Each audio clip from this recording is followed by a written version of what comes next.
Welcome, welcome. This is the Enlightenment Show, and I'm your host, Laurie Schoenfeld. This is where Chicken Soup for the Soul meets the artist way with Nancy Drew.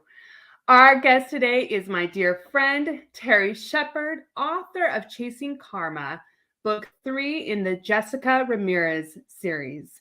We're going to be chatting with him today all about his new release and one of the greatest challenges that he's faced. Welcome, Terry. Happy New Year to you and your loved ones. Oh, thank you. It's at last. This is my week for bucket lists. I got to be with Jennifer and Allison last night, and now I get to be with you. My life is complete. I have to say, I was delighted because we are mutual friends with Allison and Jennifer, and I was delighted to watch your interview with 3 of my favorite people together as well. So lots of fun. What is a fun new memory that you created over the holidays? Wow. Well, this was the year. What happens when you get to be grandparents' age is that you spend one Christmas with your kids, and then the in-laws get them for the other Christmas. So this was our year to have the kids and the grandkids, and it was wonderful. You love to be over there when they come out and see the magic under the tree and have that experience. And every moment that I get to spend with my grandkids is a magic moment. So that was particularly nice this Mhm. holiday. Mhm. Kids just magic through their eyes gives a whole different experience. Yeah. Oh yeah. Well, and they are, I love the fact that they're still pretty much unfiltered. So Mm. they basically say what they feel. And as we grow, we're taught to not say what we're feeling. And it's just it's wonderful. And they also live in the now, which is impossible, I Mm. think, for a lot of us to do. I mean, we're always thinking about, like this morning when I got up, I was immediately back timing until, you know, noon mountain time. So I would be here on time for you. And I was thinking, I got to get this done. I got to get this done. I got to get this done. And I probably don't remember half of what I did this morning because I wasn't in the moment. I was in the future. I'm thinking about the future. So I love how kids have that ability to live in the now and just experience the moment for all of its joys and sorrows. Mhm. Yes. Can you share with our listeners and viewers what Chasing Karma is all about? Oh, great. Yeah. Chasing Karma is the third in the Jessica Ramirez series. We met Jess for the first time in Chasing Vega. And of course, in every book, she kind of gets in trouble at the start of the story. And she was banished from her city. Basically, she was put on suspension after a meth lab bust went bad and ended up out in Arizona, hanging with her uncle, who's the Coconino County sheriff out there. And Coconino County is the county that covers the Grand Canyon. And of course, there was some bad stuff going on out there that she got involved with and ended up figuring out. And that led to book 2. The one guy that got away in book 1, she decided to go after in book 2, and that was Chasing the Captain. And what we learned in Chasing the Captain was that even that bad guy had bosses. There were three men, 3 business people, oligarchs that kind of run things in the background. We always suspect in the world that the politicians don't run them. It's the guys with the money behind the politicians that do. So I created 3 of them, 3 bad guys. And they decided in Chasing Karma that Jess was too much of a pain in the neck. Even though she was thrown into all of these situations by circumstance, they thought she's the one that's causing us all this trouble. So they hired the most feared assassin in the world to take her out. But somewhere along the way, that assassin was supposedly outed and killed. I say supposedly because that's the first twist in the story. You think she's dead, but she isn't. And she's coming after Jess. So they have to figure out how to protect Jess. And of course, everything in a Jessica Ramirez story goes wrong for that poor gal. And Mhm. in the process of the story, she comes to terms with who she really thinks she was meant to be, because all her life she's wanted to do stuff and people have stopped her from doing that because she's a woman or because she was too young. There are all these becauses. And in this story, she gets to start from square one. She loses everything and has to rebuild her identity and herself from the ground up. And that becomes incredibly empowering. But also, if you think about that, if you could go back to the very beginning of your life and just start over, this is the benefit of being an Air Force or an Army or a Navy brat. It's every 2 years you get to move to a new city and start over again. If you could do that, what would be the things that you would want to highlight as who you wanted to be? And that's what she wrestles with in Chasing Karma. And I think at the end, she starts to get an idea of what that is. Hmm. I loved that whole essence, Terry, of the rebirth, of coming back to finding yourself as who you want to be versus all of the shoulds and coulds and what have you, of just that clean slate. It really, and that's kind of a common theme that runs through the story and all of the characters is they all have that a little bit of awakening there. Something new happens to them that takes them to the next level. And that's kind of what we hope are part of the chapters of our lives, is that everything that we experience gives us wisdom, wisdom born of knowledge or born of pain to be a better human being. And I hope that that's what the readers take away from Chasing Karma. Mm-hmm. We have a comment coming in. Hello, Jeff. Jeff Smith There's says, my buddy. Watching from North Carolina. Terry is a heck of a writer. Yes, he is, Jeff. Welcome, welcome. Jeff is, Jeff not only contributed, he's been a friend of mine this is the 50th year of our friendship. We met when we both went to college together and ended up being roommates. And one of the things he contributed is he contributed a character. His oldest son not only has a cameo role as a raft guide in Chasing Vega, he's also one of the role models for one of the most popular characters in the series, Dr. Joey Price, who is the medical examiner in Vega and also ends up coming to Paloma to be the medical examiner for Jess's municipality as well. So that's one of several. As I look at the characters, they're all based on people that I know and real experiences that they've had. So it's great to see you, Smitty. Thanks for coming. 50-year friendship too. My mind is going right now of all the different cool experiences and moments that you guys have shared together in that 50-year span of time has got to be amazing. Yeah, well, we were best men in both guys' weddings. And, you have that circle of friends. There's probably in our lives, if we're lucky, we maybe have 3 or 4 people that are super close to us and stick with us through thick and thin. And I'm not sure any of us have evolved in our little group, have made a decision, an important life decision without checking with the other people. So I'll see Smitty's name come up on the caller ID and I'll go, okay, we're going to have some fun today. Because he's one of the sharpest minds out there. That's a fairly rare, at least from my perspective, it's a fairly rare thing to have a friendship for that long period of time and to continue to rely on each other. Like how you just said, hey, we're going to have a fun time the minute my friend calls, you just know. Yeah. Well, I mean, there are layers of relationships that we have in our lives, and many are acquaintances, people that come in and out based upon where we happen to be in our journey. Some we hire to be part of our lives to help us out. And then there are those levels of special friendships that go above that. I mean, certainly my friendships in the writing community over the last 4 years have been amazing, life-changing for me. And there have been a couple of those people who have snuck their way into my inner circle in that period of time.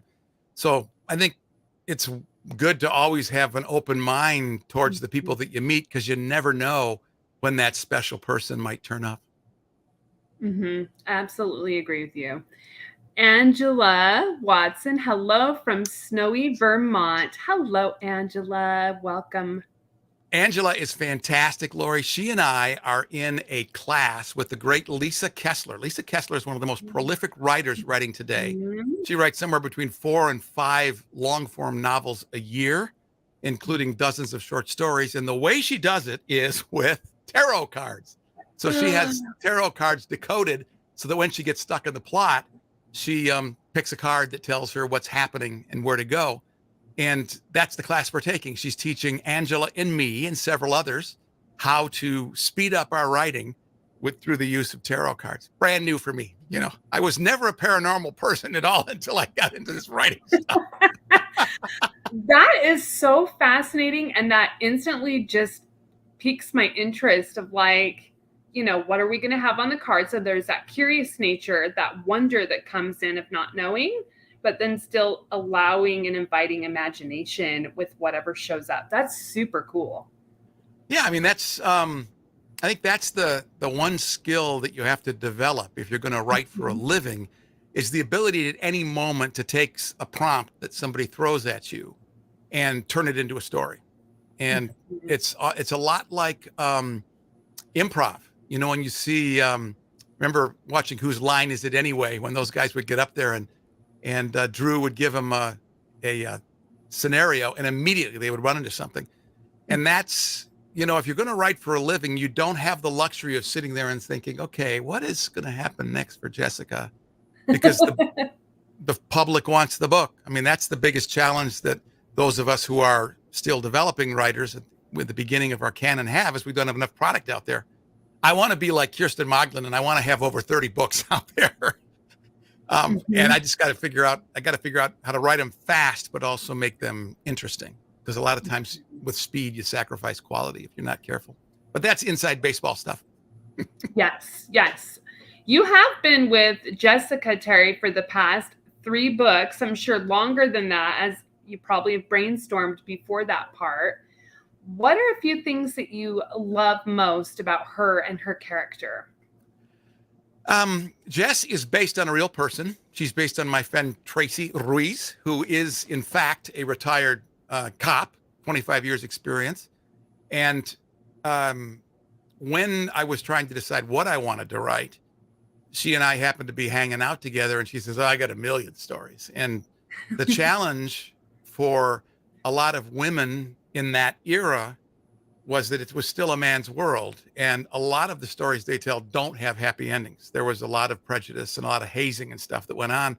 So what I told Tracy is, well, what if I take a couple of your stories where bad things happen to you and I flip the script at the end so it turns out to be good?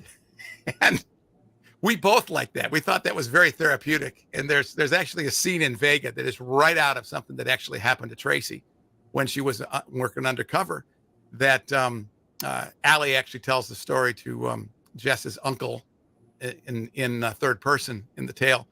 But that was fun. And so I really tried to when I was starting out, I was trying to think about how can I tie my writing work to my life's work and growing up, I grew up in the '60s in a very progressive household. Both my parents were teachers, and our house was always filled with this rainbow of points of view and people and choices and colors and stuff. And I never really realized the extent of the anger and hurt that was out there in the real world till I left Ann Arbor and went to some other communities where households weren't as open and as loving as ours were. So I decided that part of my life's work would be wherever I was, when I got a position of power as a white male, I'd try and open as many doors for women and minorities as I could. And that was what I loved most about my 45-year career in the corporate world was I have dozens of mentees and friends and people who I took chances on, many of whom rose to the occasion and are doing amazing things. And that's what I wanted to be my legacy. So when I couldn't do that anymore professionally, I was thinking about writing, I wanted to imbue my stories with that same thing. So if you look at my casts, they're very diverse ensemble casts. There are, one of my stars is patterned after a guy I know who lives in a wheelchair, and I made him the head of MI6. This guy that I know, it's basically was a play-by-play broadcaster for women's basketball, and now I've made him into the star. And I love that. And that's the mail that keeps me going is when people send me email and say, hey, I'm a 13-year-old Latina girl, and I never, ever dreamt that I might be able to be a law enforcement officer, but I think I want to grow up to be like Jess, or somebody that's on the autism spectrum that said, I'm going to medical school because of Joey Price. That stuff is the stuff that really lights my candle and keeps me writing. Mhm. Your characters are very diverse, but also relatable on so many different layers. They're very dimensional, three-dimensional, multiple dimensional. And I love that about each one of your characters.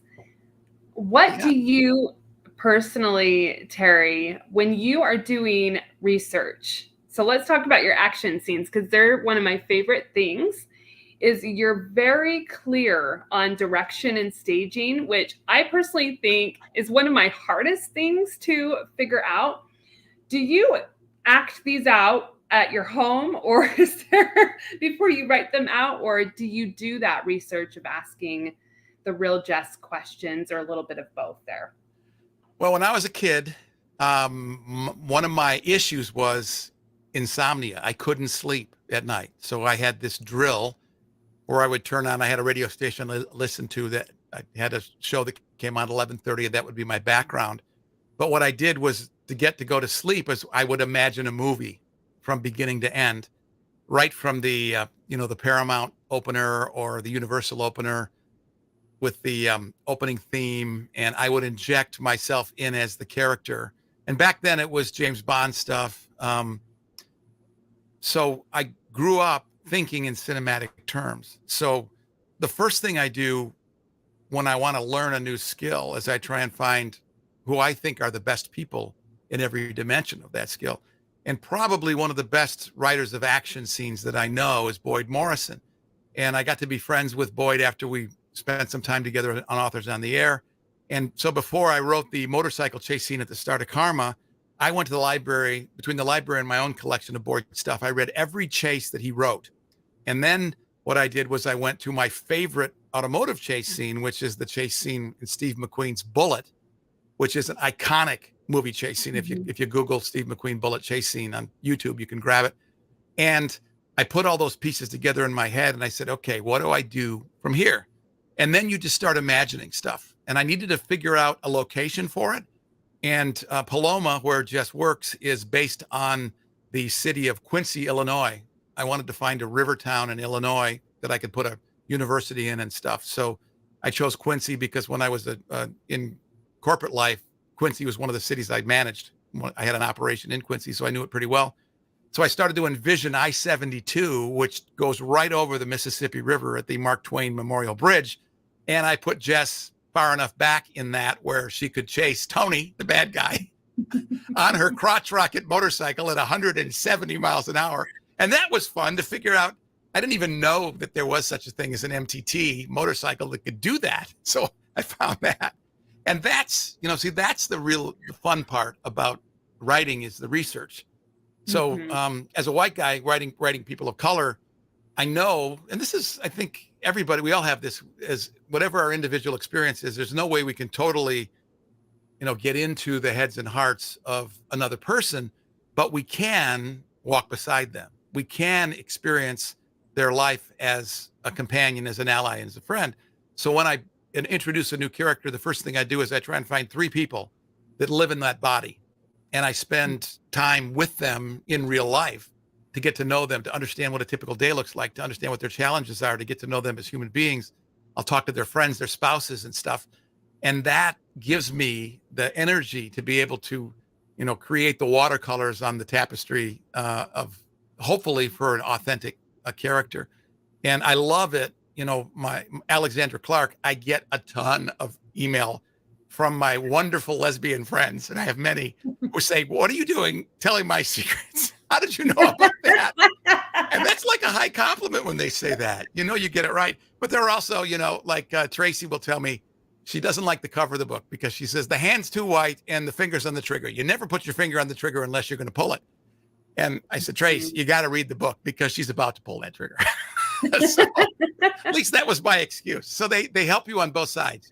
They help enrich the actual creation, but they become, they call them, the politically correct term these days is sensitivity readers, but they become your beta readers that help you make sure that you're doing it right. Yes. Myron, thank you so much for joining us. Myron says, hello from Manila, Philippines. Welcome. So happy to have you here, Myron. Excellent. I love your show because you get the coolest people that follow you and watch it live and comment. This is super. I love people, but I think we have that in common. There's always so many amazing, beautiful things about each person that you meet. It's fun to connect here for sure. So, my next question for you, Terry, is going to go in depth with why do you love writing thrilling and suspenseful storylines? Um, I actually like writing a lot of different genres. I didn't realize that I did, but I took a bet from somebody, from a fellow author one day, who told me, we're craftspeople, so we really can build anything that we want. And Mhm. she encouraged me to try other genres and stuff. So I can write in them.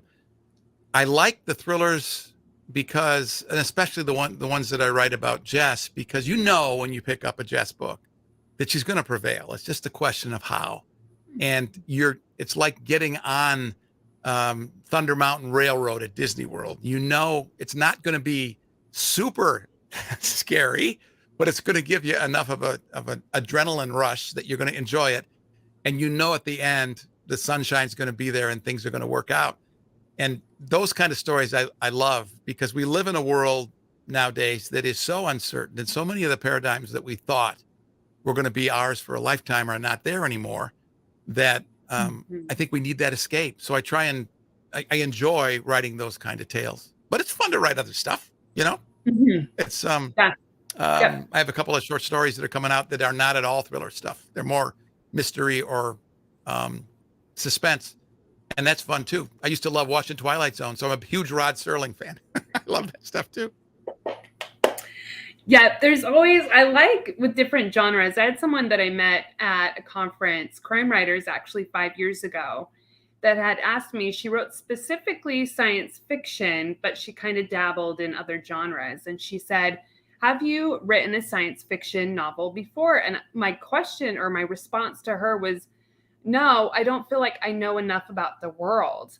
And her comment to me was, okay, now that's your invitation to go explore what that world means to you and figure out how you personally want to create the world in space. But it could be whatever you want it to be.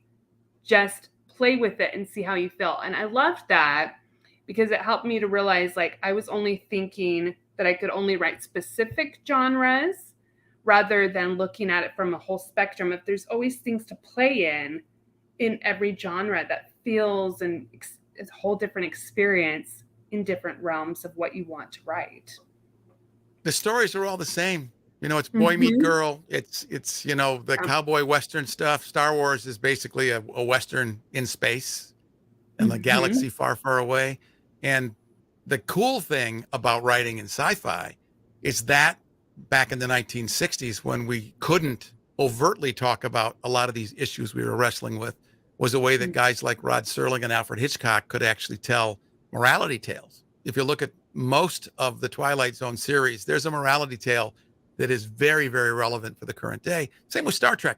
And that's the thing I love about reading Arthur C. Clarke and Isaac Asimov and all those guys, is that they do that, but they put it in these amazing worlds where rocketry and the time space continuum has been broken, and you're not restricted by those conventions, and you can put the story in that amazing stage, and that's what makes it fun. Mm-hmm. Mm-hmm. Jessica mentions in your book, you can see a lot when you're invisible. How can you relate to that statement? Um, yeah, that's really interesting. I mean, the for most of my life, my character, the person that I created for myself to be, was a very public persona. And I started out in broadcasting, so that's a very public thing. And of course, when you get into the upper levels of corporate management, you're the face and the voice of the company, um, and you become associated with the brand. And that was fun. I mean, I was very lucky to get a taste of fame in high school when I was touring South America with a rock band, and I understood very early what the ups and downs of that were. But reinventing myself as a writer basically took me back to that same square one, where I could become anything I wanted to be. When we moved back to Florida, I was feeling kind of lost, and I was telling my shrink, look, I think my contributions to the world are over. What's the use of even going on? And she says, well, the question you always ask everybody is if you could work for love and money and be successful at whatever you touched, love and not for money, and be successful at anything you touched, what would you do? And she said, how would you answer that question? And I realized I was so busy asking everybody else that question and trying to help them figure out how to get there that I never had done that for myself. So we agreed that I'd try writing for a year full time. And that was almost to be 4 years in April.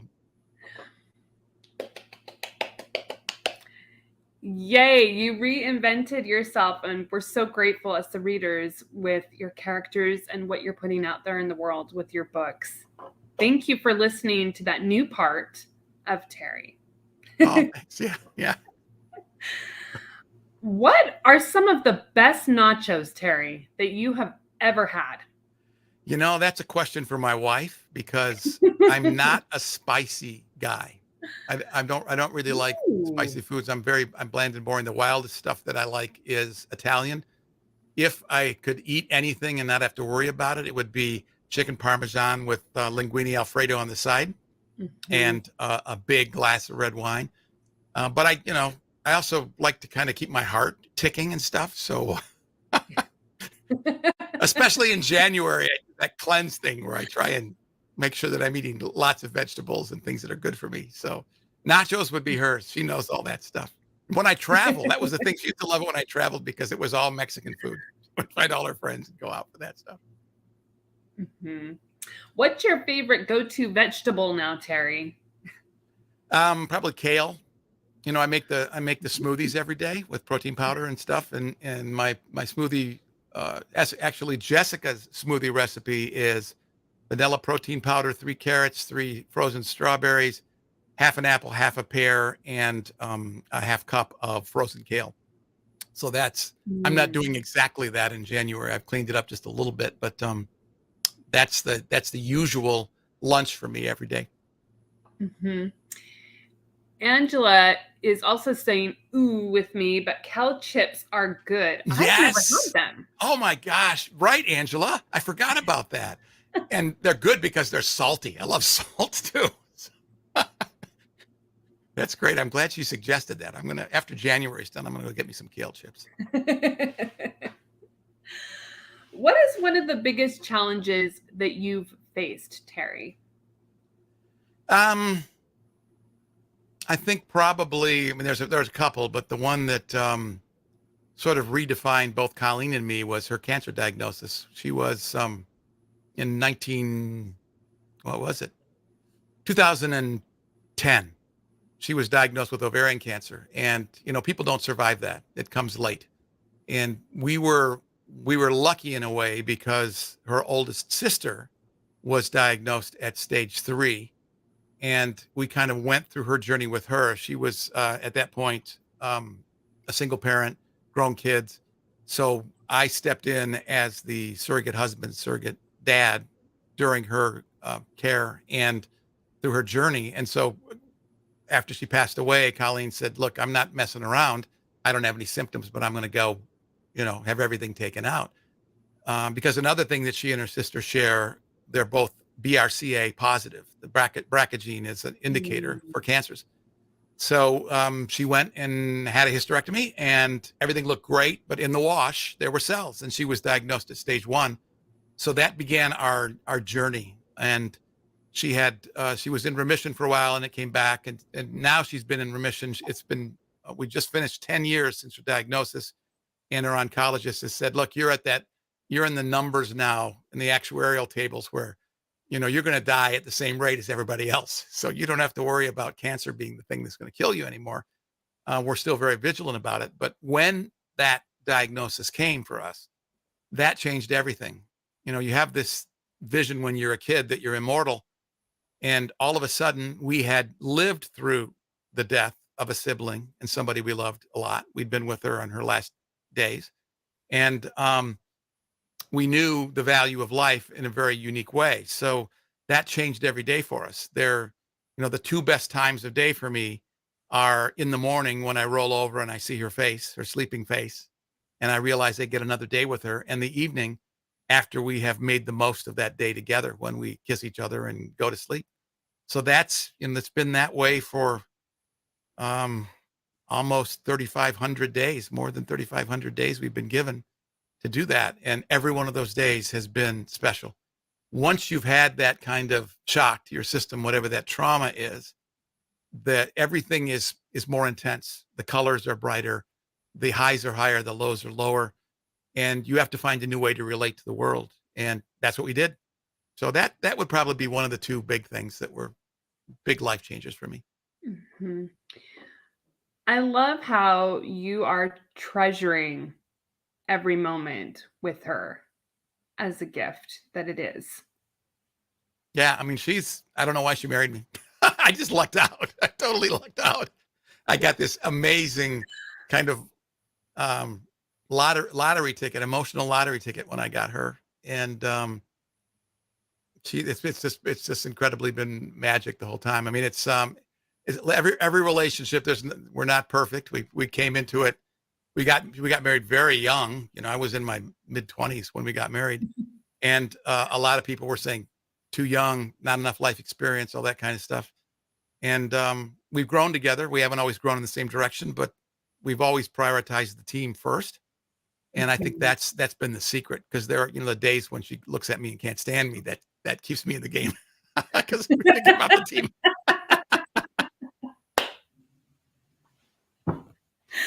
Oh, yes, coming back and having that clean slate of retrying again is so valuable. Hmm. Oh yeah. Yeah. Yeah. And it extends to the gift for me is it's extended to my other relationships. So what I've been able to do over time is kind of jettison the ones that weren't as mutually rewarding or beneficial and focus on the ones that are. Because the one thing that we are all given the same amount of is time, and how we invest that determines the extent of our happiness or struggle. Mhm. Can you speak to, Terry, the journey from being an author for your first book to where you are now, to the writers that are wanting to understand the experience of what that journey looks like? Yeah. So then this is my process. It doesn't necessarily have to be anybody else's, but whenever I would get an idea to try and start to do something, I always sought out who I thought were the best in the business at that point in time. So every gig that I've ever had, when I was a radio guy, my mentors and the people that became my friends were the people that I thought were at the top of the game, so I could learn from them, both the good stuff and the bad stuff. And so when I started writing, I picked four authors that at the time were the ones that were at the top of my list. And that was Dan Brown, James Patterson, Allison Leota, and Megan Abbott. And I wrote each of them a fan letter. I said, I'm going to be 65. I'm starting this new gig. I'm not a fanboy. I'm not looking for you to mentor me, or I'm not trying to bug you or anything. But what's one thing you would suggest for somebody my age who is starting a career as a writer? And the cool thing about this genre in particular and writing in general is that there really is no competition. We are all competing for the same reader base, but there's so much out there in terms of audience, and not ever enough good stuff out there. So each Mhm. one of them went well beyond the try this. Dan Brown said, "Look, if you'll watch my master class, I'm just starting it, and be kind of a beta guy for that. I'll take a look at a chapter." Patterson sent me an outline for one of his books. Um, Allison and Megan, incredibly helpful in giving me feedback on kind of the nuances of process, how to develop the habits of writing so you can be good at it. And also understanding that the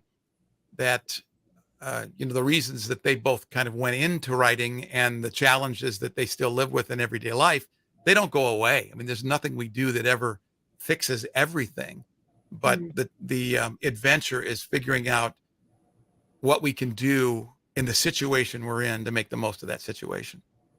Does that make sense? It's a Mhm. Viktor Frankl kind of thing. I have um Mhm.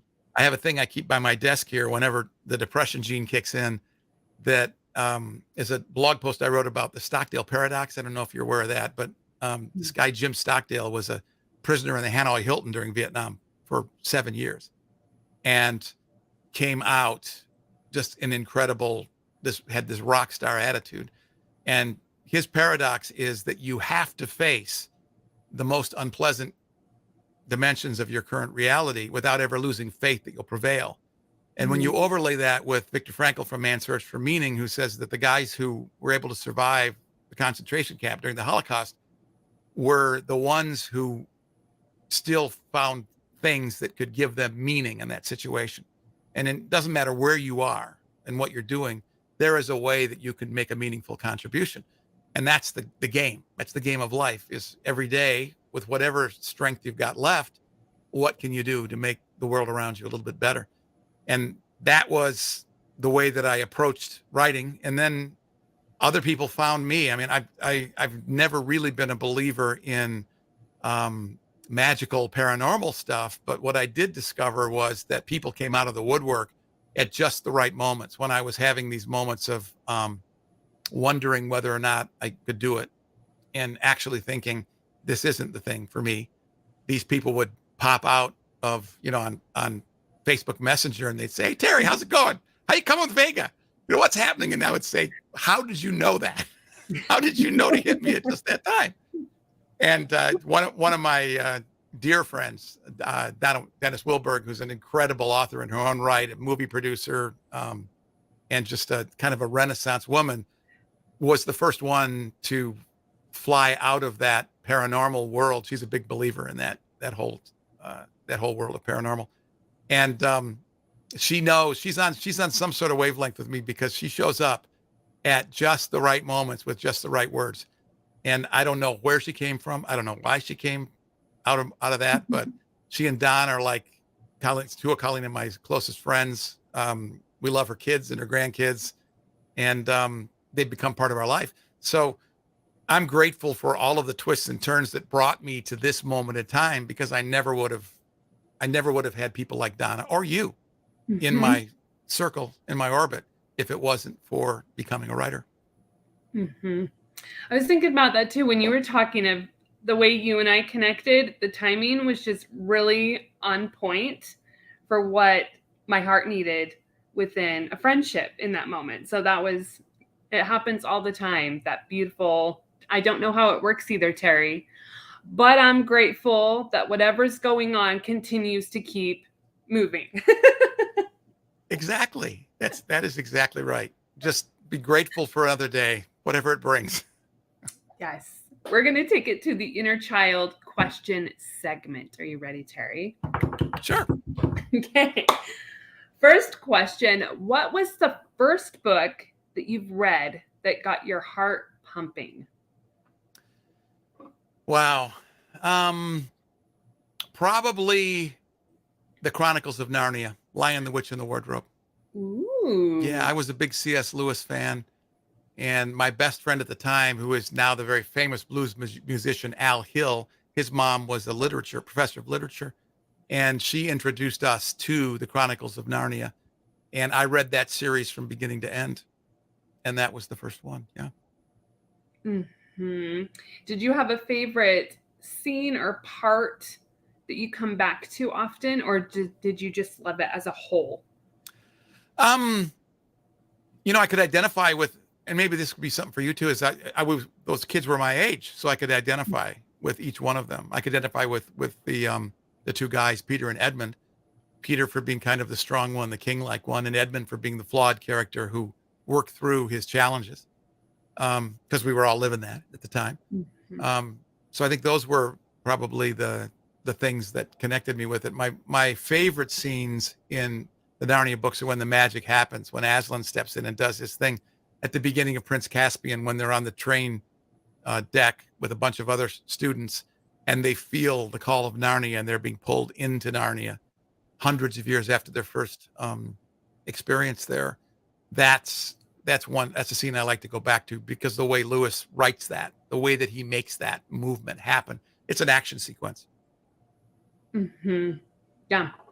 The whole feel of the portal of going in, and it is what you make it when it goes into, I love the essence of opening that door in any book, whether it's The Secret Garden or Narnia or, The Secret Hidden Door in Nancy Drew, of what's on the other side.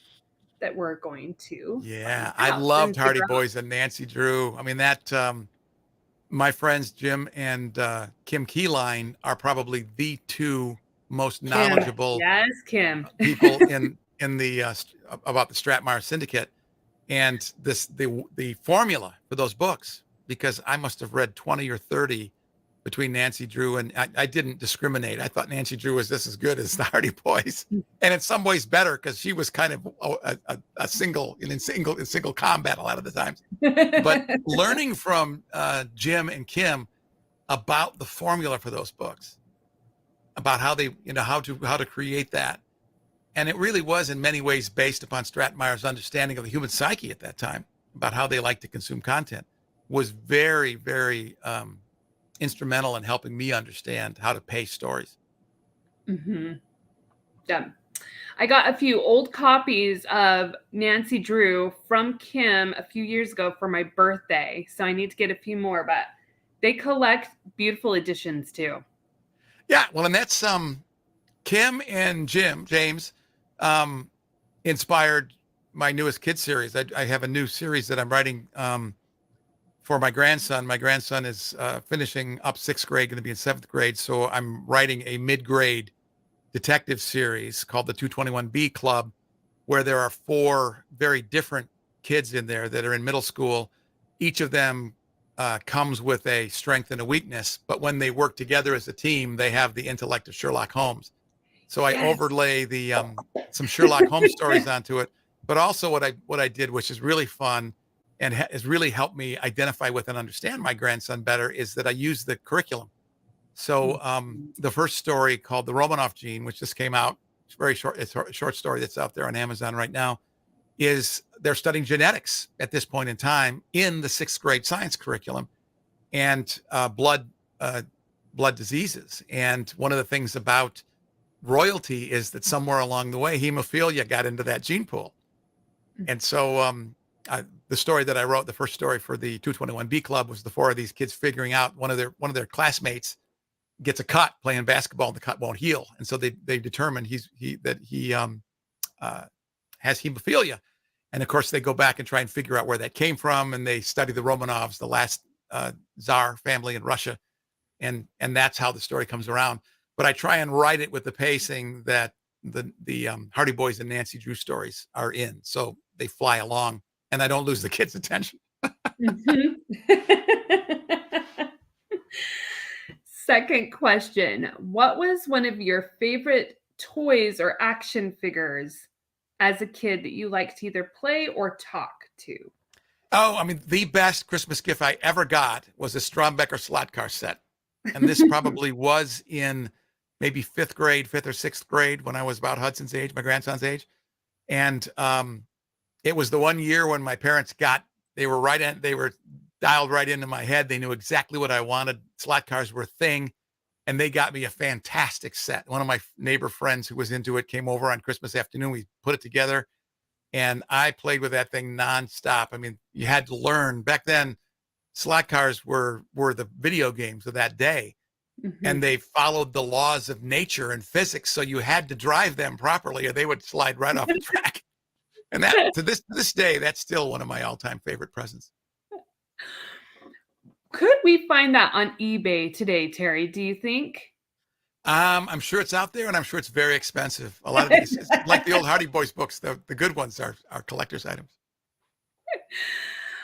Third question for you, Terry. What is the oddest food combo that you've liked and tried, or you've just tried? Oh, well, the thing about growing up as a DJ is you were always broke and you're always like 2 weeks away from being homeless. So we would take, early in our marriage, we would take whatever we had and we'd just put it together as a meal. So I wish I could remember what it was that I made for Colleen right after our daughter was born. I said, I'm going to make dinner, and I made something for her. And she said, nope, this is not going to work. But I basically took whatever was in the fridge and kind of put it together in a casserole. And that's not how it works. I mean, there's skill associated with that. I guess the good thing was, Laurie, that from that moment on, she did all the cooking. So I never had to worry about that again. It did not work well. Whatever you did was No, absolute no. no. And I'm very appreciative. I mean, that's the other thing about having been hungry is that you are appreciative of every meal. I'm thinking about what's in my pantry and fridge right now, so I'm just visualizing all sorts of things of you pulling out mayo and mustard and ranch and beef and pasta. I don't even know what it was, but and Yeah. mixing it together. Yep. Yeah. That's exactly what I did. I don't even remember what it was, but I know there were noodles in it. There were vegetables in it. There was some, old hamburger or something in it. And there was other stuff, but we said, nope, nope, go get a pizza. That's what we're going to have. Like, but I put in all the food groups, we got the veggies and Yeah. protein. And I didn't care, I would have eaten it. I'd eaten worse, it was fuel. I never had an artistic or sensory relationship with food. For me, it was always fuel, still is today. Mhm. I liked your investigative process though, of just seeing how it goes and putting it Yeah. together. Well, that's part of the fun of stuff is that, really we expect that there will be teachers out there that can help us with this. But in the end, it's our own, we have to figure it out. Life is a do it yourself thing. So Mhm. most of the stuff that I've undertaken, I never had anybody that taught me how to do it. I had to figure it out. And, especially, stuff like application development for smartphones and stuff. When I decided I wanted to be an app developer, there were classes, but they took you in different directions than I wanted to go. And so I had to figure out, I just find snippets of code and I'd put it into the software and see if it worked. And it was trial and error. It was like say in wartime, when you would bracket your fire, right? You'd drop one howitzer and it would fire too far to the right. And then you'd drop another one and fire too far to the left. And if you were on the receiving end and one went to the right, one went to the left, it was time to move because they'd bracketed you, they centered it in. And that's kind of the way that I've tried with everything. And even with the writing, the difference is you look at the style from Vega through Captain and to now, each book is a little bit different because I've learned from that process. And each book has snippets of advice and code ideas like the chase scene in Karma I hope that it's when people read it, they say, wow, that reminds me of Boyd Morrison at his best. If they tell me that, then I take that as a high compliment. Mhm. Before we end today, Terry, can you share with our listeners and viewers what living a creatively abundant life means to you? Oh, I think for me, the magic has been that it's never been about me. That, I mean, my most abundant, joyful moments have been watching others who I've been able to help. Or even, I had a conversation with one of the odd things about me as a corporate guy was that I would, even when I had 600 employees, I would have one-on-ones with every employee during the course of the year. And we would talk about, I'd ask them the question, what do you really want to do? What's the job that you really want to do? And it was always way different from the one that they were doing. And so I'd say, well, what's stopping you from doing that? And there was always, oh, I could never do that. And so I developed the 10% rule. And that was, if you're not where you want to be, spend 10% of every day or an hour and 20 minutes, either researching, studying, or practicing to be the person that you want to become.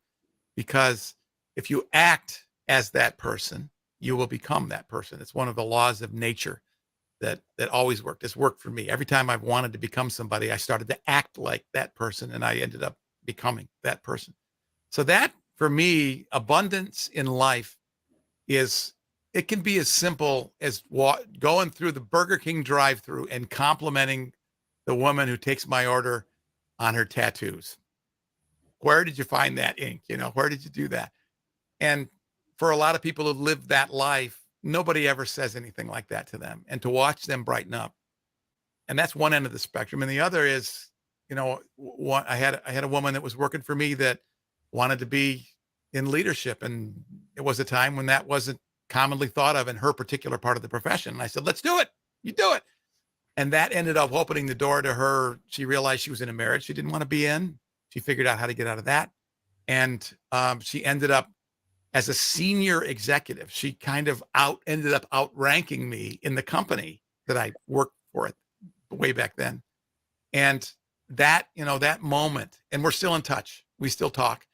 And to see that happen for her, not necessarily, I knew that she, that's the thing is I know that these people have that within them all the time. But if we as human beings can provide that spark, that kindness, that belief, that energy, that cheerleading, a lot of the stuff that Donna does for me, she's a lot like me in that way, is that her energy comes from giving, not receiving, that is where it's at. And for me, I mean, that's where my favorite kind of saying is that the giver gets more than the receiver does.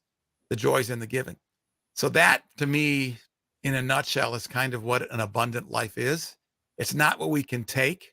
It's like Winston Churchill says, we earn a living with what we can take, but we make a life with what we can give. And that's what it's all about for me. Wow, Terry. I'm sitting in that. Thank you so much for being here with us. Congratulations on Chasing Karma. Happy book birthday. It just released on Tuesday. Where can our listeners and viewers find Chasing Karma or connect with you if they have any questions after the show? Everything, Terry, is at terryshepherd.com. Shepherd, just like the shepherds watching over their flocks by night. terryshepherd.com. It's all there. Thank you, Laurie. This was great. I'm so glad we were able to do this. Thank you for being here. You are fantastic. I'm so grateful to see you today. And thank you for those who have watched this live and will also watch on the replay. Remember, as you go about the rest of your week, to find the things that are working for you. You are the creator of your own story. What steps are you going to take next? Thank you, everyone, for being here. Have a beautiful week. Thank you, Terry. My pleasure, kiddo. See you soon.